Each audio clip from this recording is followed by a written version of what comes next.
Hi, it's Arty Vicky here. Now, the project I've got for you today uses some of that dyed paper I've been showing you how to make. What we're going to do is take a very, very boring old dark diary and turn it into a work of art like one of these.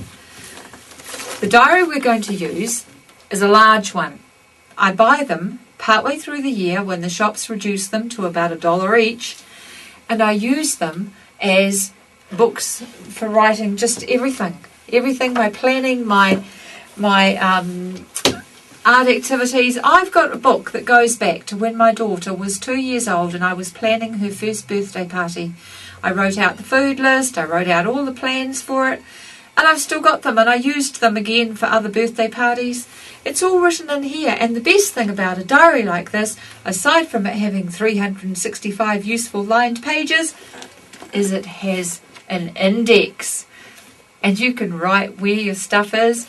Christmas lists, I've written down what I give people for Christmas, because for the life of me I can't remember the next year what I gave them last year. Write it all down in a book like this. And today I'm going to show you how to make that book look beautiful. So, let's get on with it. Let's do it. Have fun. Firstly, you need to dye the paper. You need a piece of paper bigger than the outside covers of the diary. It doesn't have to be dyed paper. You could use any sort of pretty wrapping paper that you could find. Then cover the front of the diary with glue stick and fold the paper onto it. Now I'm putting the glue stick on the spine, and as I put more glue stick on the cover, you will notice that I go up and down and sideways and all over the cover. This is because if you don't put enough glue on the cover, you can end up with air bubbles. So we're going to push it down and rub it to make sure that there aren't any air bubbles. And this piece of paper was somewhat large for this diary, so I'm just trimming the excess off now.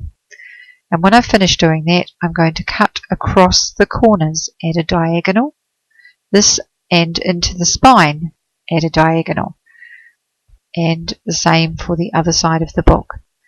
This enables the flaps to fold inwards, just so overlapping each other as you go. Now we're going to put the glue stick onto these flaps, and notice how I put a piece of newspaper down first. This keeps the table clean while you're working with glue stick, and also make sure that you change that piece of newspaper regularly, because you don't want to stick the cover of the book to the newspaper. It could make a bit of a mess. So here we go with lots of glue stick on the flaps. Fold the flaps up, rub them, and trim these extra bits off nice and close to the edge of the spine, and we're done. Except we need to know which is the front and which is the back. So I've got my stickers out. Notice how I keep them nice and tidy in a clear file book, and notice how I'm a stickerholic. I have lots of them, and I've stuck the sticker on the front. Do check first to make sure that which is the front and which is the back before you put the sticker on. And I've got here a sheet of clear book covering, because I want this book, if it's a diary, to last for a year, and if it's a book for writing things in, I want it to last even longer. The trick with putting book covering on books is to only fold back a small amount of the backing paper at a time. Then keeping the pressure on the covering as you pull the backing paper off, rub it down onto the front of the book. I like to use a rag to rub with, and just rub it smooth, make sure there's no air bubbles, just a little bit at a time.